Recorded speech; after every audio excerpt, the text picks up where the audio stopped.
Et un mois après, j'ai un coup de fil qui, pour résumer, me dit on a oublié une vérification et on ne peut pas t'accorder le financement. Il y a une partie de moi qui est restée sur cette aire d'autoroute où je me suis arrêté pour pleurer parce que je comprends très très vite tout ce que ça implique.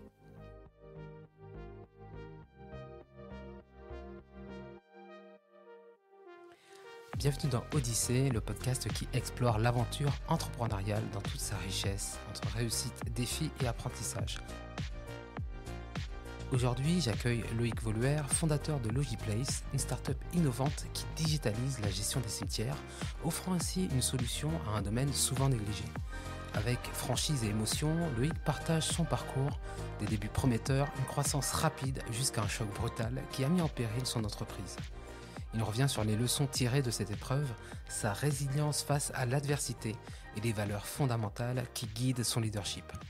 Un témoignage authentique pour inspirer et soutenir tous ceux qui traversent des moments difficiles dans leur aventure entrepreneuriale. Vous écoutez Odyssée et je vous souhaite une bonne écoute.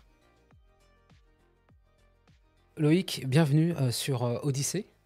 Odyssée, c'est un podcast qui justement en fait, a pour objectif, ambition, si je puis dire, de documenter quelque part en fait l'aventure entrepreneuriale avec tout ce qu'elle a de plus beau et de plus les hauts les bas en fait, si tu veux, tu vois, de manière à ce que les gens qui nous écoutent, qui sont sans doute des entrepreneurs, sans doute des aspirants entrepreneurs, des porteurs d'idées, porteurs de projets, puissent découvrir dans le cadre d'une conversation en fait toutes les facettes de ce que c'est. Alors bienvenue du coup sur Odyssée. Merci Eden, merci de me recevoir, merci d'avoir entendu le petit message que je voulais faire passer aujourd'hui. Ouais. Est-ce que tu peux déjà te présenter pour les gens qui ne te connaissent pas? On disait tout à l'heure qu'on s'est rencontrés en 2017, il me semble, parce que j'ai commencé à travailler à Technopole fin 2017. Voilà, et je suis rentré dans le... Même pas fin, en fait, je suis arrivé et c'était Plug and Start. Et ensuite, c'était Game of Rain.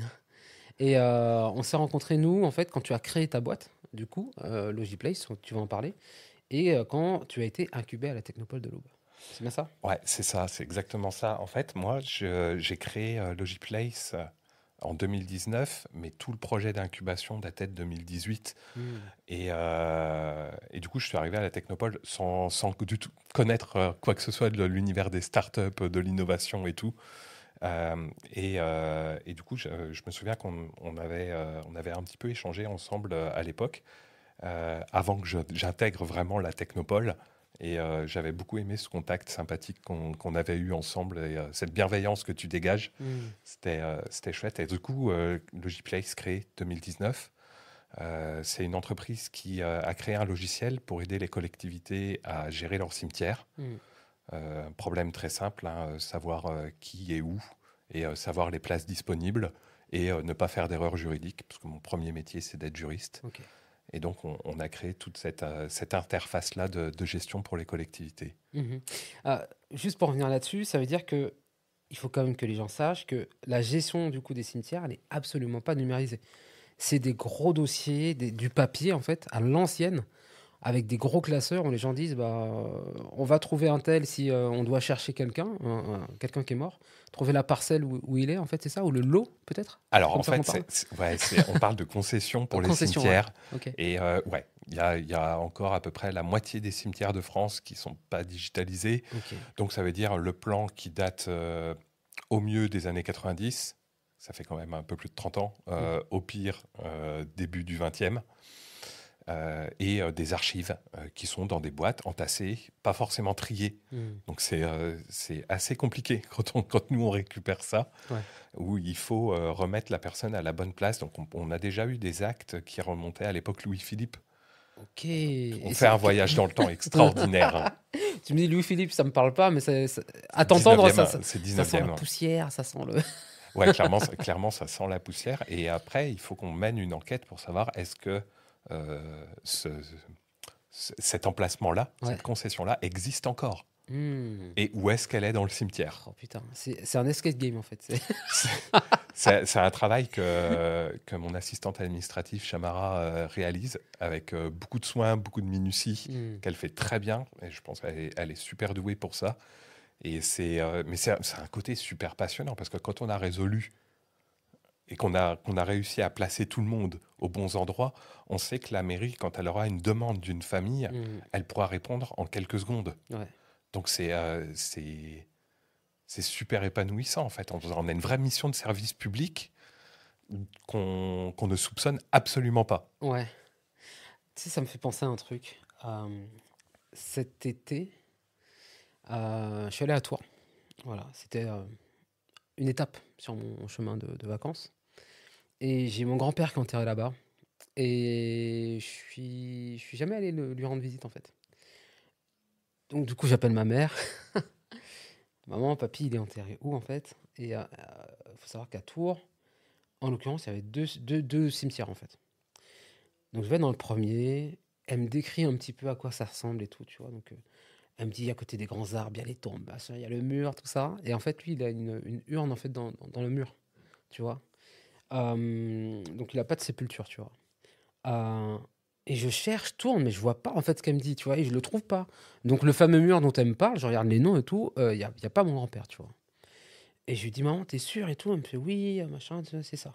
Elle me dit, attends, je demande à ma sœur. Donc bon, je lui ai dit, moi, je vais me renseigner, je vais trouver un gardien, quelqu'un qui peut me donner la réponse, tu vois, parce qu'en fait, on devait, c'était juste, on sortait de l'hôtel, on partait de l'hôtel et on devait reprendre la route.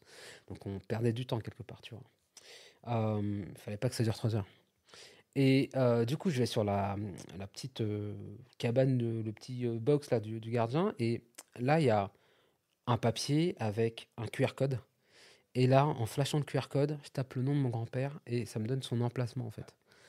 Tu vois, et c'était dans un autre cimetière qui était à 3 minutes en voiture, mais bon, voilà, c'était pas le même. Et finalement, j'ai pu en fait du coup aller voir où mon grand-père a été, j'allais dire stocké. Euh, non, mais c'est des formations de geek numérique, tu vois. On parle de stockage là, tu vois. Ouais, T'inquiète pas, emplacement de stockage. tu sais, je parle de défunts Ouais. comme d'autres parlent de fournitures. Oui, oui, oui, oui. Nous, c'est en fait C'est- la personne inhumée, alors avec tout le respect qu'on a pour les défunts, pour les personnes qui sont au cimetière, Ouais. pour nous, c'est une donnée qu'on doit stocker. Et en fait, quand Hmm. il nous en manque une, on a ce truc-là. Et l'expérience que tu racontes, Ouais, euh, elle se finit bien, de ouf. mais dans 95% des cas, Hmm. la personne qui est au cimetière, elle n'arrive pas à s'en sortir. D'accord. Parce que toi, tu as eu de la chance d'avoir une petite cabane, d'avoir un Mhm. QR code, de pouvoir faire ta recherche. Mhm. Et c'est très frustrant pour les familles. Et du coup, en fait, c'est un cercle vicieux. Si les familles ne retrouvent pas l'emplacement, Mhm. bah, du coup, il n'y a pas d'entretien. Donc le cimetière se délabre. Et du coup, on perd petit à petit l'histoire des collectivités comme ça. Mhm. Donc nous, on essaye justement de sauvegarder tout ce qu'on peut sauvegarder. Il y a des personnes qui malheureusement commencent à vieillir, mais qui ont connu les cimetières il y a 50, 60 ans. Et du coup, c'est leur mémoire qu'on cherche, nous, à sauvegarder. Mhm. Donc et c'est passionnant, en plus. Et l'ambiance dans laquelle on le fait encourage les clients, en fait, les collectivités, à faire ce travail de recherche encore plus approfondi de leur côté. Ouais. C'est un vrai... Nous, on rentre dans un cercle vertueux avec notre logiciel. C'est génial. Enfin, je suis passionné. Ouais, mais déjà, ça se voit. Et puis, je trouve que c'est toujours passionnant de venir dépoussiérer quelque chose qui, de prime abord, en fait, n'est pas naturellement attiré par le numérique, en fait. Et là, à travers ta solution, tu apportes vraiment du plus et tu permets à des gens comme moi, en fait, de, de, de retrouver, en fait, quelque part l'histoire, la mémoire, tu vois. Donc, moi, je trouve ça vraiment, vraiment cool. Donc, bravo pour ça. C'est gentil. Mais en fait, on est là aujourd'hui pour parler d'une expérience que tu as eue, un coup dur, on peut parler de ça, ou je sais pas comment tu peux qualifier ça aujourd'hui, mais c'était genre, il y en a qui pourraient dire une traversée du désert, ou comment est-ce que tu qualifies ce que toi tu as vécu récemment et ce pourquoi tu es là? Alors, traverser du désert, non, parce que ça a été un désert assez court. Ça a été très violent. Ok, Douche glacée canicule aussi. et très gros coup de chaud. Ouais. Donc en fait, beaucoup de sensations, beaucoup d'émotions qui sont arrivées d'un coup, qu'il a fallu gérer, Mhm. digérer. Et ça a été vraiment une expérience ultra formatrice, comme la plupart des expériences, hein, de toute façon. Mhm. Comme toutes les expériences d'ailleurs. Mhm. C'est qu'on en tire du bon ou du moins bon, ça sert pour après. Bien sûr, tout dépend de ton état d'esprit, comment tu l'accueilles, le truc, mais ouais, carrément. Et ouais, ça a été un choc. Mhm. Ouais, on va parler d'un choc. Choc, ok.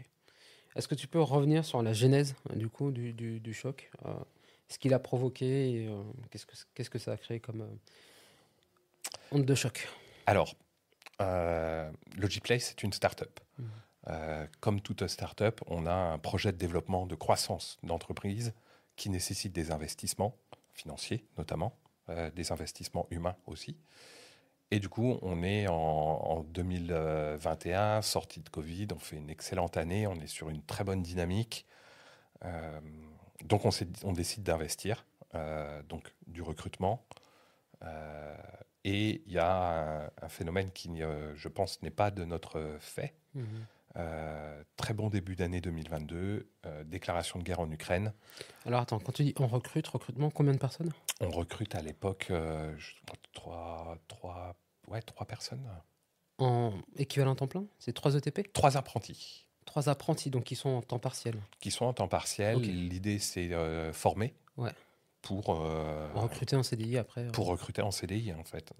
Comme on est un domaine où on ne nous forme pas à la gestion du Mhm. cimetière, donc on doit faire la formation en interne, donc on investit en fait vraiment dans cet apprentissage-là. Mhm. Et donc, des très bons débuts d'année 2022.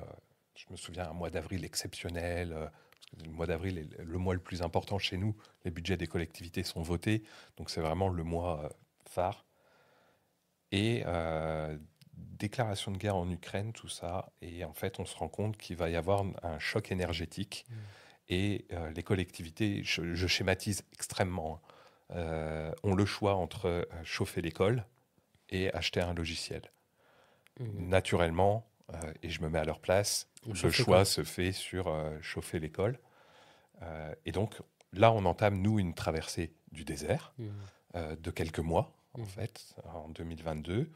Et ça repart un tout petit peu, léger, mais ça repart un tout petit peu. Mais euh, comme un bon dirigeant, c'est un épiphénomène, il faut qu'on continue Mhm. nos investissements, il faut qu'on continue nos efforts. Ça va passer. On change de local, on recrute encore plus, donc on passe à 13 personnes au total. Ok, tu passes de 3 salariés Ouais, à 13 personnes. à peu près, ouais. D'accord. Donc c'est belle croissance, Ok. grosse croissance. Et donc là, on a vraiment besoin de relais, on va dire, financiers à ce moment-là. Et donc on fait une recherche de financement, on obtient le financement, lettre signée, euh, qui nous permet, en fait, c'est le premier domino qui nous permet d'aller chercher d'autres financements. Qui nous permet d'aller chercher banque, BPI et éventuellement investisseurs. Ok. Donc très important le Donc premier il y a domino, un effet levier en fait pour le coup à fond. avec ce premier financement. Si on n'a pas ce premier domino-là, le Mhm. reste n'arrive pas. Donc on joue gros quand Ok. même. On est sur un projet de développement d'entreprise, donc on parle de la gestion du cimetière, mais le projet à l'époque de Logiplace, c'est de développer toute une suite de services autour des habitants. Donc l'histoire de créer un compte en gros citoyen qui permet de gérer les inscriptions à l'école, les inscriptions à la crèche, gérer la place qu'on a réservée au cimetière, gérer la réservation à la salle communale, d'avoir ce portail en fait Ouais. de service. From cradle to the grave. Voilà, Du berceau à la tombe. c'est ça. Ce sera une bonne accroche d'ailleurs. On y a déjà pensé. Ok. Et on a ce financement, on l'obtient. Le premier domino, on l'obtient le jour de mes 40 ans. Waouh. Ok. Beau Euh, cadeau. Beau cadeau. Euh, parce que ça nous ouvre énormément de portes et c'est une sorte de récompense de beaucoup d'investissements. C'est aussi une récompense envers l'équipe. 13 personnes, pour la plupart des jeunes, qui rentrent dans une start-up dans laquelle on se sent bien, tout ça. Enfin, On a une réputation d'entreprise dans laquelle on se sent bien. Et un mois après, j'ai un coup de fil qui, pour résumer, me dit on a oublié une vérification et on ne peut pas t'accorder le financement. Ah. Là, c'est le coup de massue. Là, c'est très violent parce que, hors contexte, je pars en vacances avec ma famille. À ce moment-là, je suis sur l'autoroute Ok. et j'ai le coup de fil. Ah, ça casse les vacances, là, pour le coup. Alors, ça a tout cassé. Je pense qu'il enfin, il y a une partie de moi qui est restée sur cette aire d'autoroute où je me suis arrêté pour pleurer parce que je comprends très très vite tout ce que ça implique. Et, euh, et je n'ai pas été au courant de cette vérification. Sinon, mon rôle de dirigeant étant de faire en sorte que les choses se passent bien, j'aurais pris mes dispositions au préalable, en fait. Et donc là, le premier domino ne tombera pas, donc le reste ne tombera pas. Par contre, ce qui tombe, c'est tout le projet que j'ai imaginé depuis 2018. Donc ça fait 5 ans que j'imagine ce projet-là. Un mois avant, je l'ai. Un mois après, je ne l'ai plus. Ok, donc tu t'effondres. Totalement. Et qu'est-ce qui se passe après? Alors, tout doit aller très vite euh, parce qu'on n'a plus de trésorerie. Donc en fait, on est fin mai 2023. Début juin, j'annonce à l'équipe qu'on va devoir déménager. Équipe de 13 personnes. Ouais, qu'on va devoir déménager. C'est un peu le choc. Parce que eux sont restés sur on a le financement, donc on va pouvoir développer le reste. Et du jour au lendemain, je leur annonce que non, il n'y aura pas de financement, il n'y a plus de projet de développement. Et que je suis même pas sûr de pouvoir maintenir la boîte. Donc c'est très violent pour eux aussi. Euh, mais je rentre en fait pas en mode. Enfin, c'est très bizarre comment je suis rentré, un peu un bulldozer de survie. Je sais qu'il faut que j'aille très vite pour prendre des décisions qui sont ultra importantes. Et en même temps, en parallèle, qui je pense m'a beaucoup aidé, j'en parle. À qui? J'en parle à d'autres dirigeants. J'en parle à la directrice du réseau Entreprendre Champagne-Ardenne, Clotilde, et j'en parle à mon comptable. J'en parle à l'URSSAF, j'en parle aux impôts. En fait, je ne suis pas rentré dans une coquille fermée Ouais. à me lamenter sur mon sort seul dans mon bureau. Donc j'en parle. À l'époque, bah, du coup, entreprise qui va moins bien, souvent c'est souci RH en parallèle. Donc tout le monde commence à jouer un peu sa survie de son côté. Donc l'entreprise où quelques mois auparavant j'avais une super bonne ambiance, quasiment du jour au lendemain, euh, beaucoup moins d'ambiance. Ça se dégrade, ça se désagrège. Donc du coup, en fait, une atmosphère pas ouf, quoi. Ah, c'est ultra pesant. Ouais. Ça devient pesant d'aller au bureau. J'ai la boule au ventre tous les jours, toute la journée. C'est-à-dire que du matin jusqu'à ce que j'arrive à m'endormir le soir, ce qui n'est jamais gagné, j'ai un stress permanent. Je suis dirigeant. C'est à moi d'encaisser ce stress. Et je suis pas là pour me plaindre, hein, vraiment. Mais la façon, la violence de la chose, on n'est pas préparé, si tu veux, en tant que dirigeant. On n'a pas de formation. Tu vois, il y a des métiers où tu apprends le métier. Dirigeant, c'est un métier sur lequel on n'a pas de formation. Donc on a des réseaux qui nous aident à devenir dirigeant, dont le réseau Entreprendre. Mais à ce moment-là, c'est ta capacité morale à supporter la douleur ou pas. Ouais. Cette fameuse résilience qui, pour le coup, est très subjective. Ouais, cette résilience, je t'avoue encore aujourd'hui, je ne sais pas où je suis allé chercher l'énergie nécessaire pour maintenir l'entreprise. Ok, ok. Là, on en est un mois plus tard, hein, après ce fameux appel sur cette aire d'autoroute. Pendant tes vacances, donc tu apprends que tu vas pas avoir les financements, tu l'annonces à l'équipe. Tu sens que y a plus en fait cette flamme qui animait tout le monde. Qu'est-ce qui se passe? Qu'est-ce qui se passe après du coup? On quitte notre local début juillet.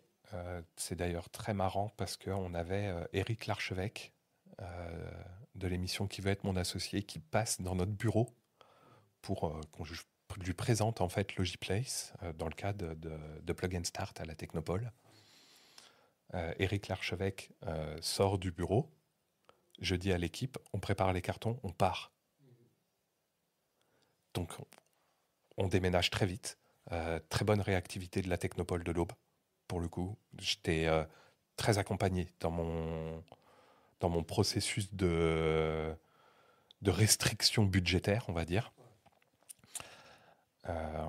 On va dans une salle à la Technopole de l'Aube. Le beau bureau de Logiplace ressemble plus à un barnum de camping qu'autre chose. Le bureau n'est plus sécurisé. Il y a des câbles partout. Je décide de mettre tout le monde en télétravail. Et en parallèle, je dois garder ma fille H24. Ah ouais, parce que pas de nounou, hein, enfin. Parce que la nounou a un problème de santé Ouais. et je dois garder ma femme ne pouvant pas s'absenter de son travail. Hmm. C'est moi qui garde ma fille H24, qui règle les problèmes de l'entreprise et qui fait semblant que tout va bien Ouais. auprès des clients. Elle avait quel âge ta fille? Elle avait 9 mois. 9 mois. Nourrisson, quoi. Oui. Et je me Et souviens avoir passé des appels pendant plusieurs heures en la portant pour pas qu'elle pleure, en fait. Pour pas que les clients entendent que je suis en train de garder ma fille. ouais. Tu sais, c'est un truc qu'on voit pas souvent, ça. On le voit un peu plus, hein. Tu vois, des papas qui, euh, qui gardent leurs enfants et qui assument leur rôle de papa, tu vois. Mais là, pour le coup, surtout dans l'entrepreneuriat, on parle beaucoup des mamans preneurs. On parle assez peu, en fait, des papas qui sont entrepreneurs et qui assument leur rôle de père, tout simplement, tu vois. Tout simplement, ouais. Mais c'est ouf parce que je vois très bien l'image, en fait, de toi en train de cajoler ta fille et d'avoir ton téléphone, tu vois. Qu- J'aimerais rentrer dans ta tête à ce moment-là. Tu te dis quoi? Tu te dis, est-ce que je vais craquer? Je ne dois pas craquer. Comment tu te sens? Comment tu te situes sur cette balance-là? Est-ce que tu te sens partir vers le fond ou plutôt à l'équilibre ou plutôt vers le haut? Je ne sais pas. Et je pense qu'en fait, les trois que tu viens de citer, donc le fond, l'équilibre ou le haut, je pense que à 9 heures, je suis au fond, à 9h15, je suis en haut, à 10 heures, je suis au milieu, et c'est les montagnes russes toute la journée. Et je pense qu'il y a ma fille qui, pendant ce moment-là, pourrait apparaître comme une contrainte aux yeux de certains, parce que ça ne me permet pas de gérer la situation comme il faut. Je pense que ma fille me permet de gérer la situation comme il faut. C'est-à-dire que comme je la garde, je ne peux pas m'effondrer. Donc je suis obligé de garder la tête haute. Et donc de trouver des solutions. C'est-à-dire que là, il y a mon rôle de dirigeant, il y a mon rôle de papa, il y a mon rôle de compagnon. Et donc, c'est cette sorte de force où tu te dis, si je m'effondre, tout s'effondre. C'est-à-dire que j'emploie quand même des personnes. Donc, vis-à-vis d'eux, je ne peux pas m'effondrer. J'ai ma fille qui a même pas 1 an. Donc, je ne peux pas m'effondrer. Je ne peux pas la faire grandir en ayant vu son père s'effondrer. Je ne peux pas m'effondrer devant ma femme parce que, à savoir que je n'ai plus de salaire à ce moment-là. Elle le sait? Elle le sait, bien entendu. Beaucoup de transparence. Il n'y a pas de... Pas de cachotterie. Pas de cachotterie. C'est un message fort que je veux faire passer. C'est si vous êtes dirigeant et que votre entreprise connaît des difficultés, n'ayez pas de fierté mal placée. Euh, les personnes de votre entourage sont là pour vous aider. En tout cas, ma femme l'a été à sa manière. Elle n'a jamais douté de moi, jamais douté que je trouverais une solution. Que la solution soit de fermer l'entreprise et de rebondir ailleurs, ou de sauver l'entreprise pour mieux rebondir après, il n'y a jamais eu aucun doute, aucun mot d'influence de sa part. Et je la remercie du fond du cœur, parce qu'au final, c'était à moi à trouver la solution. C'était pas à quelqu'un d'extérieur. Elle était là en soutien, quoi qu'il en soit. Un soutien indéfectible Ouais. qui a duré plusieurs mois. Mm. C'est pas facile parce que quand la famille s'agrandit et tout, c'est aussi une période de rééquilibrage du couple. Ouais, et puis il y a des projets. Il y a oui, un petit projet qui s'appelle Victoria, Oui. qu'on doit faire grandir, puis nos Ouais. projets personnels aussi. Ouais. Mais oui, un gros soutien. Je suis désolé parce que je suis un peu ému de me replonger dans cette période-là. Mais oui, beaucoup de fonds, beaucoup de hauts, beaucoup de bas, de milieu. Et toujours, par contre, toujours en parler. C'est-à-dire que même quand je suis au fond, alors bien sûr pas aux clients, mais quand je suis au fond, je dis je suis au fond. À qui t'en parles? Parce que tu dis que tu en as parlé à beaucoup de personnes, du coup, tu as parlé à ton comptable, tu as parlé à Clotilde Buty, donc directrice de Réseau Entreprendre. Donc, tu as eu autour de toi des personnes qui étaient en capacité de t'entendre. Donc, quand tu parles de au fond, comment est-ce que tu choisis les gens à qui tu vas parler? Parce que tu te livres vraiment, pour le coup, tu vois, et tu dis, voilà, je suis au fond du trou, quoi. En fait, je pense que c'est les personnes qui sont dans mon entourage professionnel me connaissent et savent que j'ai toujours du mal à tricher sur mes émotions. Donc, si je suis au fond, en fait, ça va naturellement se voir. Ouais. Parce que je suis quelqu'un de très joyeux, très souriant et tout. Et du coup, quand j'ai pas trop le moral, généralement, ça attire un peu l'attention. Et j'ai aussi la chance d'avoir des personnes ultra bienveillantes autour de moi. Mon comptable qui a été présent pour trouver des solutions. Clotilde qui a tout de suite mis en place le réseau Entreprendre pour avoir tel conseil. Lui, il est passé par là. Comment beaucoup de réactivité. Mon associé, Mine, où au final, c'était carte sur table. En mode, peut-être que l'entreprise, dans 2 mois, elle n'existera plus. Je suis désolé. J'ai fait tout ce que je pouvais. Mais j'ai envie de la sauver. Ouais. Et je pense que le truc d'en parler sans se plaindre, en fait, c'est peut-être ce qui a fait que les gens m'ont écouté. Ouais.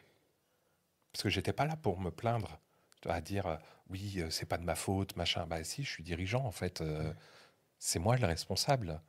Même s'il y a eu un oubli de vérification par ailleurs, je suis juriste, nul n'est censé ignorer la loi. Donc c'était peut-être à moi à mieux me préparer. Et du coup, d'envisager un autre avenir maintenant. On essaye d'envisager un autre avenir totalement différent du projet initial.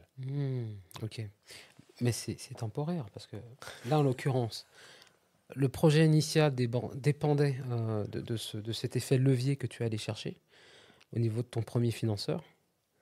Ça n'a pas pu se faire pour les raisons que tu as évoquées. Mais demain, il n'empêche que tu peux à nouveau retrouver en fait une meilleure situation qui fait que tu peux à nouveau solliciter ce financeur pour avoir un effet levier. Et retrouver en fait la direction initiale. C'est un peu le sens de ma question. Alors, oui, j'aurais pu essayer de corriger le tir et refaire une demande de financement 1 an ou 2 ans plus tard. Ouais. Mais chat échaudé n'y retourne pas 2 fois. Tout à fait. Et j'ai été... je ne suis pas rentré dans une défensive vis-à-vis de l'écosystème parce que l'écosystème troyen est bienveillant, l'écosystème régional est compétent. Enfin, il y a vraiment il y a les ingrédients pour réussir. Euh, Peut-être que c'est juste, ça n'a pas été fait pour moi, l'entrepreneur que je suis, que j'étais et que je serai. Et qu'il y a eu peut-être un choc de valeur à ce moment-là où je suis retourné sur un fondamental Mhm. que tous les entrepreneurs connaissent. C'est si tu ne fais pas de chiffre d'affaires, ton entreprise n'existe pas. Mhm. Et c'est un peu un biais de l'écosystème startup euh, qui a été un peu corrigé ces dernières années. Ces levées de fonds faramineuses Mhm. où tu as des boîtes qui lèvent des centaines de millions, voire des milliards. Et pour une économie réelle de quoi c'est un peu bizarre. Et je pense que j'ai Oui, été... tu parles de la valeur en fait réelle en fait de la boîte.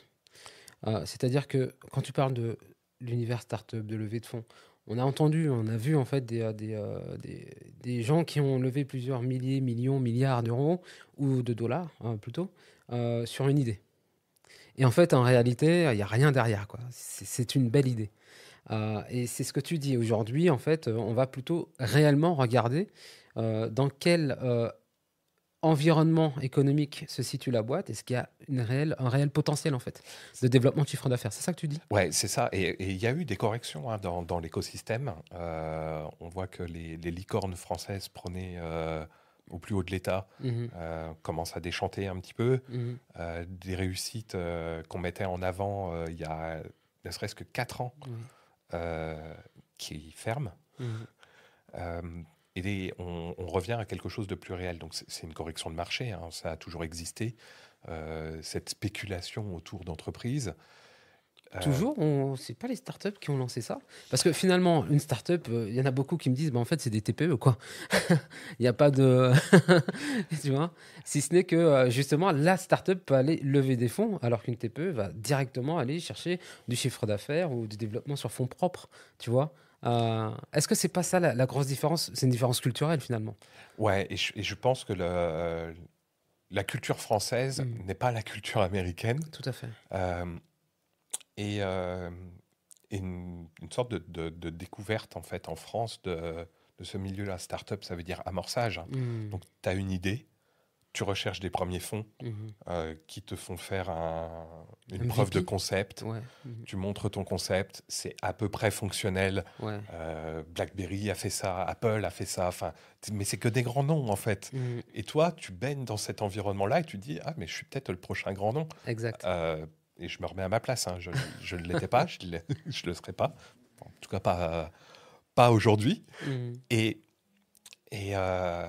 tu baignes dans ce truc-là où on te dit, bah, il y a des financements et tout. Et du jour au lendemain, les financements se resserrent, il y a mm, plus de vérification et tout. Et on t'a pas trop informé que les règles du jeu changent. Et puis, mm. bah, le jour où tu en es informé, tu as deux choix. Tu fermes en te disant, ce n'était pas le projet de changer de cap et tout. Donc, je ferme mon entreprise et j'aurai la fierté d'avoir essayé. Ou alors, tu apportes une correction de tir. Ce qu'on appelle pivoter en général, non? Ouais, ça a été en tout cas, nous, chez Logiplex, c'est la direction qu'on a pris, ce pivot, Ouais. où parce que on est une start-up un peu particulière dans l'écosystème troyen. On a fait du chiffre d'affaires Mhm. très vite. Là où il y a beaucoup d'idées qui vivent sur subvention et Ouais. sur apport de financement, nous, on a fait du chiffre d'affaires. Notre logiciel se vend, Mhm. on a du client, on a bonne réputation, on est Mhm. fiable. Donc, on n'en est plus à l'étape de preuve de concept. Mhm. Euh, donc, en fait, le logiciel Logisim, pour le cimetière, nous servait de preuve, on sait faire, donc on va faire d'autres logiciels. Et le pivot qu'on a fait, c'est on est très fort sur la gestion du cimetière, ben, on va abandonner tout le reste Mhm. et on va se refocaliser uniquement sur ce qu'on sait faire, là où on fait du chiffre d'affaires, là où on a du client, là où on a bonne réputation. Donc ça n'a pas été un pivot total, à 360 degrés, Oui. à tout refaire. Ouais. Mais ça a été une coupe où on a gardé que 20% du projet de Logiplace. Mhm. Mais j'ai l'impression que c'est plutôt que le projet initial, c'était de se diversifier Oui, vraiment. sur la base du logiciel. Et là, vous vous êtes dit, bon, on va aller plus, on va éviter de se disperser, puis on va aller ce pourquoi en fait on est bon et on est reconnu, c'est-à-dire la gestion en fait des cimetières à travers le logiciel Logisim, Ouais, et d'aller un peu plus en profondeur peut-être sur l'outil quoi et ses fonctionnalités. ouais, et du coup, c'est totalement ce qui s'est passé. On a amélioré nos process, Mhm. parce que du coup, petite étape qu'on a un peu zappé, c'est qu'on est passé de 13 à 4, sans licenciement. Donc fin de Waouh. contrat d'alternance. Ok, On est allé au bout de tous les contrats d'alternance. d'accord. On a eu deux démissions de CDI. Mhm. Et du coup, on a resserré l'équipe. Une équipe très réduite, hein. Anthony, mon commercial, qui est là depuis 2019. Shamara, mon assistante administrative, qui est là depuis 2021. Et mon associé, Mine. Et toi? Et moi. Et du coup, on s'est dit, bah, à nous quatre, si moi je fais ça, et toi tu fais ça, et on a refait un peu des Redistribution des rôles du coup. redistributions totales des rôles. Moi, j'ai récupéré, je crois, le rôle de 3 ou 4 apprentis, Ok. en plus de mon rôle de dirigeant. Mhm. Euh, et en faisant un pari, donc en étant très transparent avec l'équipe, de dire, je suis pas sûr que ça marche, Mhm. mais j'ai 80% de chance dans ma tête. Je crois qu'à 80% de chance que ça fonctionne. Ok. Si vous voulez partir, partez. Mhm. Mais si vous restez, on risque d'avoir quelques mois un peu compliqués. Mhm. Et ils sont restés. Et ils sont restés. Et enfin, je les remercie. Enfin, c'est assez fou en me mettant à leur place, de se dire on va suivre l'idée. Mhm. Peut-être que eux étaient convaincus aussi que ça pouvait fonctionner. Et du coup, on est à 4. Et à 4, nos clients se sont rendus compte de strictement rien. En fait, on a grandement amélioré nos process, et on a développé beaucoup d'outils pour nos clients en Mhm. parallèle, Mhm. comme si on voulait que notre cocon pour nos clients soit encore plus beau, mais en ayant beaucoup moins de personnel. Mhm. On n'est pas rentré en mode on va faire du discount maintenant. On est plutôt allé sur on va encore améliorer les services qu'on propose aux clients. Ouais. Donc on a développé toutes sortes d'outils, le logiciel s'est perfectionné, Mhm. et, et on a conservé ce qui a fait le succès originel de Logiplace, en cette fiabilité-là, cette réactivité, cette disponibilité, Mhm. et notre ambiance de travail qui est revenue. Du coup, parce que vous êtes finalement deux associés et deux salariés pour le coup. C'est ça, 2 associés, 2 salariés, avec un fonctionnement à plat, Ah c'est-à-dire qu'il oui, y a d'accord. très peu de hiérarchie. Ok, d'accord. Horizontal, du coup. Ouais, avec en fait là où avant j'étais peut-être obligé de montrer que j'étais le dirigeant, Mhm. avec eux je suis pas obligé. Mhm. C'est-à-dire en gros c'est comme si on était allé on était sur un beau paquebot de croisière, et puis du jour au lendemain on est obligé d'aller sur un canot de sauvetage, mais on sait quand même celui qui tient le gouvernail, Ouais, tu vois. ouais. Et il y a eu ce respect mutuel, Mhm. euh, et des responsabilités de chacun, Mhm. beaucoup de confiance, et ce respect mutuel où je suis pas obligé de dire que je suis le dirigeant aujourd'hui. On a traversé un truc ultra compliqué tous les 4, Ouais. et ils savent que on a tous participé à un moment donné Mhm.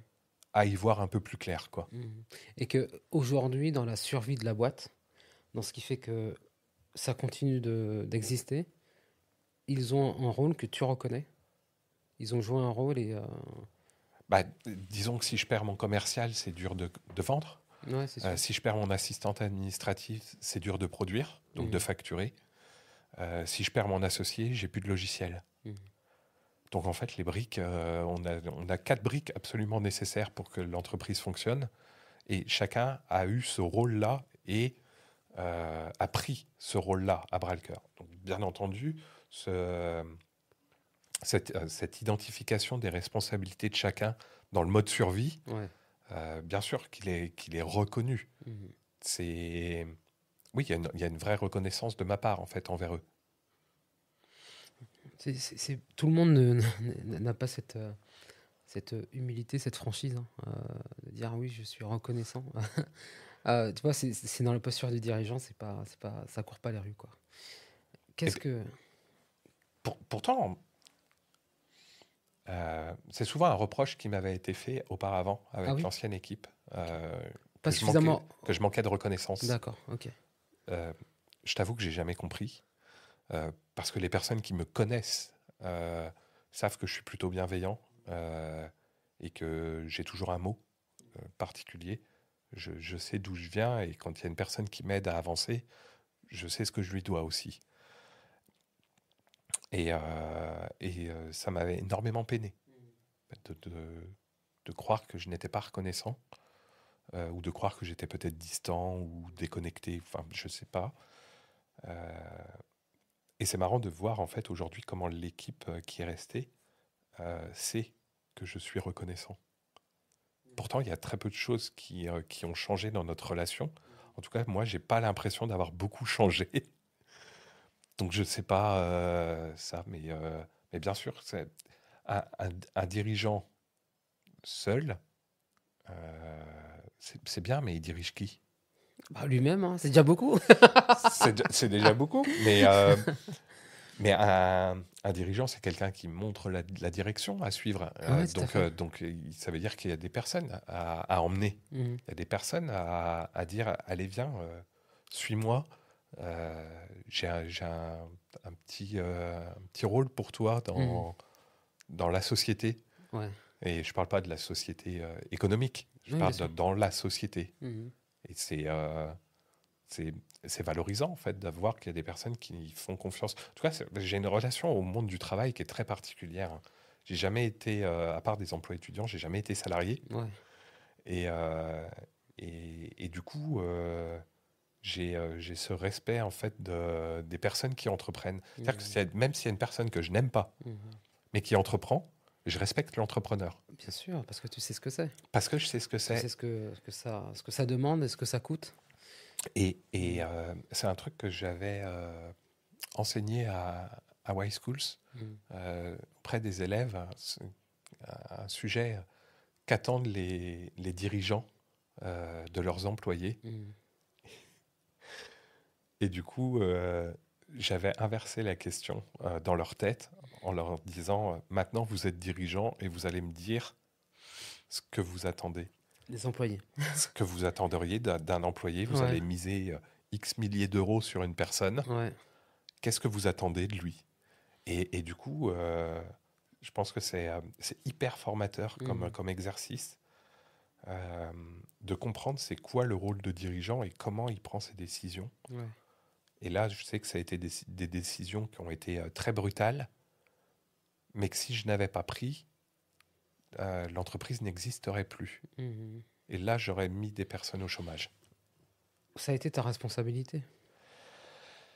Ça a, ça a été ma responsabilité, mais c'est notre rôle de dirigeant d'être responsable Bien sûr. des choses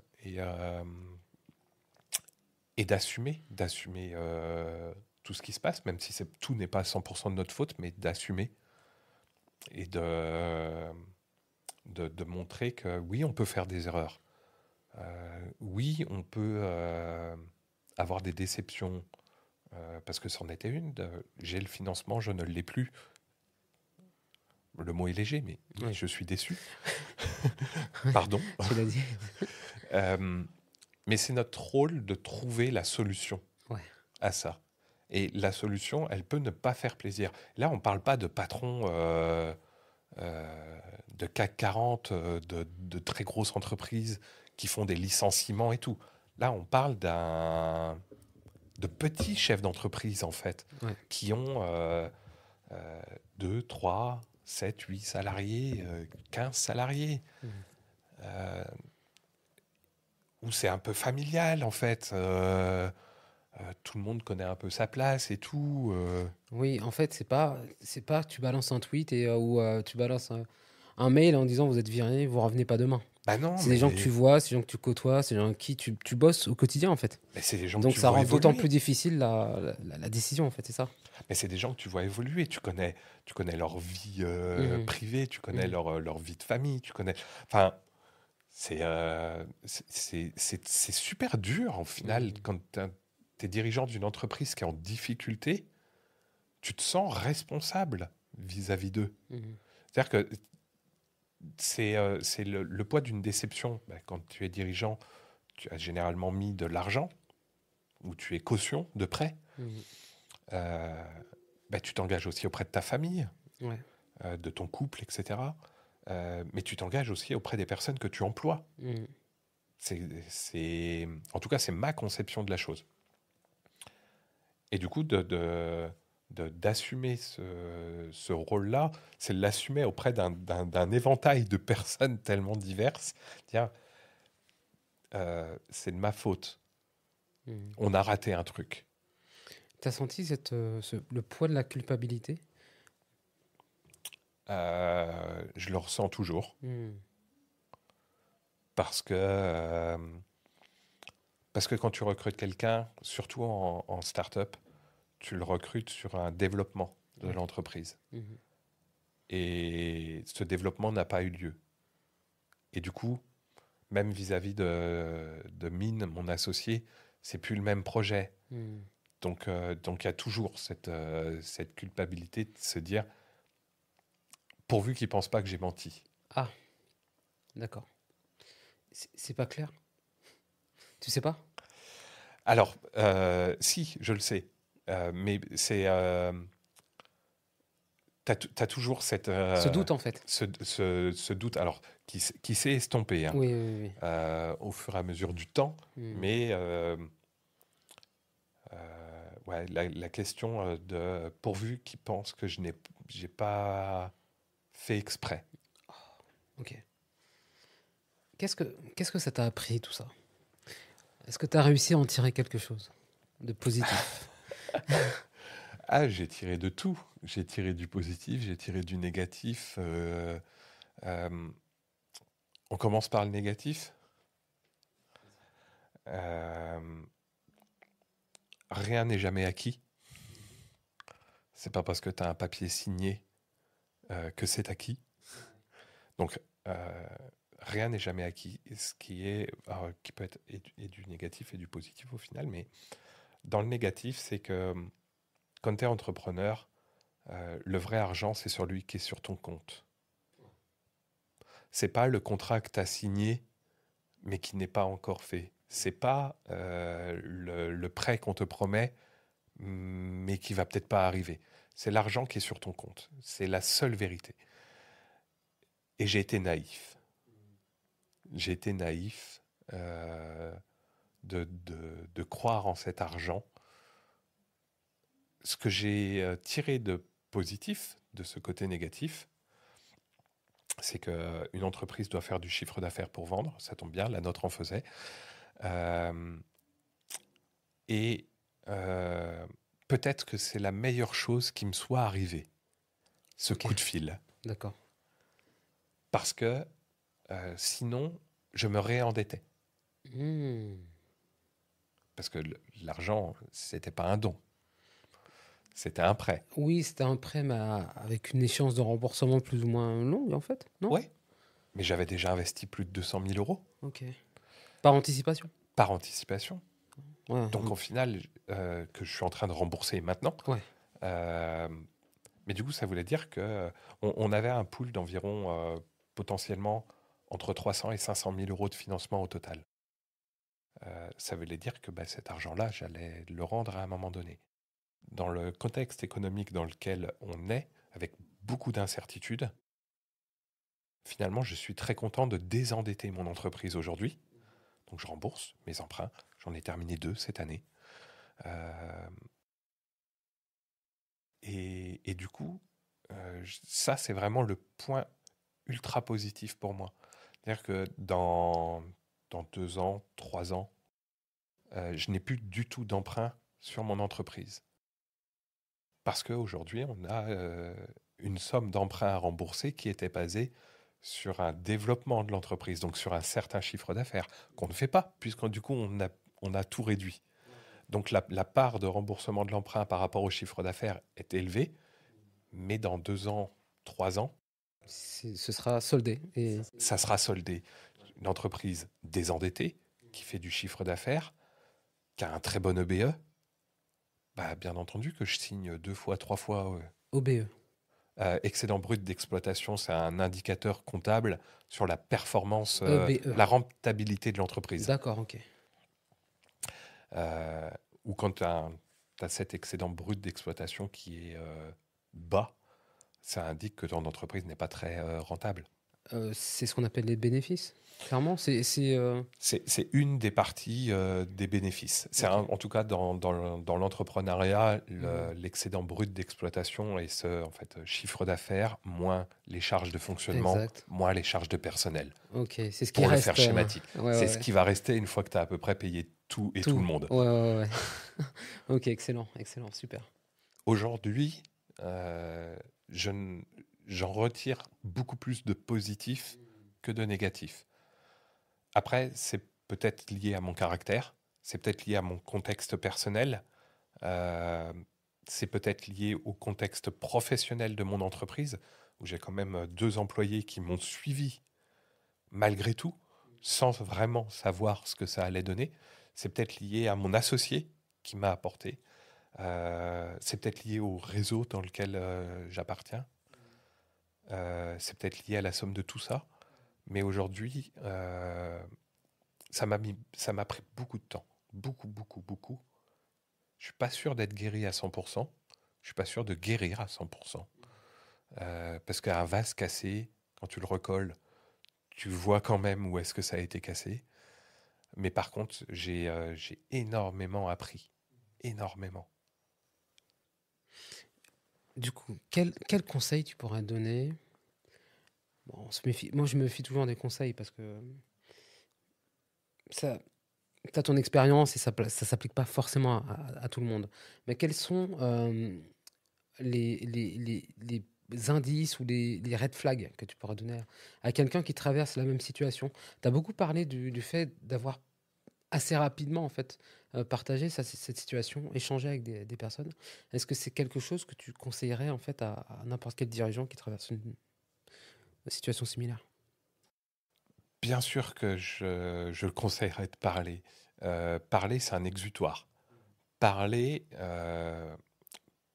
c'est se rendre compte des choses. Alors, à moins qu'on vive dans le monde du bisounours et qu'on se croit le plus fort et qu'on n'est jamais responsable de rien, mais quand tu annonces les choses, quand tu les verbalises, tu prends conscience. Si tu ne verbalises pas, il y a une partie de toi qui peut rentrer dans le déni. Et c'est vraiment un conseil très très fort que je donnerais, vraiment. Si vous êtes dirigeant d'une entreprise en difficulté, ne faites pas l'autruche. Ça, je ne sais pas si le jeu en vaut la chandelle de mentir à sa compagne ou son compagnon, de mentir sur les difficultés, de s'endetter pour faire croire qu'on a toujours un salaire, euh, que la boîte ferme du jour au lendemain. Bah, c'est le risque de vraiment tout perdre. Et le pro, mais ce n'est que du pro, et le perso. Et là, il y a quand même des enjeux qui sont beaucoup plus forts. Euh, parlez, parlez. Parlez pas à n'importe qui, mais parlez. Tombez pas dans un... Faut pas tomber dans un truc à chercher un autre exutoire qu'une vraie solution. Je parle de se mettre à boire, euh, de fuir la réalité par divers moyens. Quand on est dirigeant, on doit trouver la solution. Si la solution, c'est fermer l'entreprise pour limiter les dégâts, c'est pas grave. Ce n'est qu'une entreprise, en fait. C'est pas toute notre vie. Moi, j'ai une autre vie à côté. Tous les dirigeants ont une autre vie à côté. On a une vie personnelle. L'entreprise, c'est pas une finalité, c'est un moyen. Donc, faut parler. Un autre conseil que je donnerais, c'est on n'est jamais mieux servi que par soi-même. Ouais, donc là, tu es en train de dire, tu parles par rapport aux subventions, en l'occurrence? Alors, je parle un petit peu par rapport à tout. Alors, les subventions, c'est bien, mais il ne faut pas que l'entreprise tourne autour des subventions. Parce que du jour au lendemain, quand la subvention elle est coupée, bah, ton projet n'a plus de raison financière d'exister. Donc, ça veut dire que tu mets dans les mains de quelqu'un d'autre la survie de ta boîte. Est-ce que tu es vraiment dirigeant du coup ou est-ce que tu es passif? Personnellement, je préfère maîtriser le truc plutôt que de mettre mes mains là-dedans. Non, on n'est jamais mieux servi que par soi-même. Faut pas être, on cherche pas à être omniscient, mais un peu de contrôle sur les conseils qu'on peut nous donner. Savoir si on parle vraiment à des personnes qui sont compétentes ou qui ont un doute. Et moi, je pense que je me suis reposé un petit peu trop sur peut-être d'autres personnes qui ont fait leur job, mais peut-être que le mien aurait été de vérifier si leur job était bien fait, parce que c'était moi le pilote de l'entreprise. Donc c'est très important quand on dirige, d'avoir pas ce truc de contrôle, de tout maîtriser, tout ça, mais d'être sûr que s'il y a quelqu'un d'autre qui fait pour vous, il le fasse bien. C'est le mot de la fin? Non, il y a un dernier mot que je voudrais te dire, c'est courage. Courage. Courage à tous les entrepreneurs. Entreprendre, c'est compliqué. Et vous pouvez être fier, on peut être fier de ce qu'on fait en tant qu'entrepreneur. L'image de l'entrepreneur, elle est souvent négative. Le patron. Moi, je m'adresse en fait aux entrepreneurs qui ont des petites boîtes, qui essayent de s'en sortir, qui créent de la richesse, qui créent de l'emploi. Pas 850 emplois, mais ne serait-ce que 3 ou 4. Bah, quand on est des millions à le faire, ça représente énormément d'emplois. Et on peut être fier de l'entrepreneuriat. J'ai pas les chiffres, mais il me semble bien que ce sont les TPE-PME qui génèrent le plus d'emplois en fait, hein. C'est pas les énormes boîtes. Bien au contraire, c'est ce que tu dis, hein, c'est les petits milliers de TPE-PME en fait qui maintiennent les emplois, tu vois. Oh. Donc merci, merci Loïc pour ça, pour ton témoignage, pour les leçons que tu nous as transmises aujourd'hui. Je trouve que c'est super important et intéressant. C'est pour ça que je tenais à pouvoir échanger avec toi et que tu puisses témoigner, que ça puisse profiter à d'autres qui n'ont pas nécessairement vécu, ou qui ont vécu, ou qui vivent peut-être la même situation que toi et qui se disent, bah tiens, ok, il est passé par là, il a mis ça en place. Euh, Voici des conseils que je peux tirer de son expérience. Parce que je trouve aussi, tu vois, on en discutait tout à l'heure, que je trouve que profiter et bénéficier de l'expérience d'autrui, c'est très important. Et ça participe à l'intelligence collective. On n'est pas obligé de passer pour expérimenter. On n'est pas obligé de mettre la main au feu pour savoir que ça brûle. Moi, je dirais que on parle souvent des réussites. On parle très peu alors soit des échecs, soit des moments compliqués.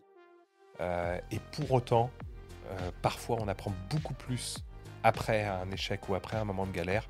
Et d'ailleurs, le mot échec, il veut rien dire. C'est une expérience qu'on vit. Et qu'elle se solde positivement ou négativement, de toute façon, on en sortira plus grandi que si on n'avait rien fait. Merci d'avoir écouté cet épisode jusqu'au bout.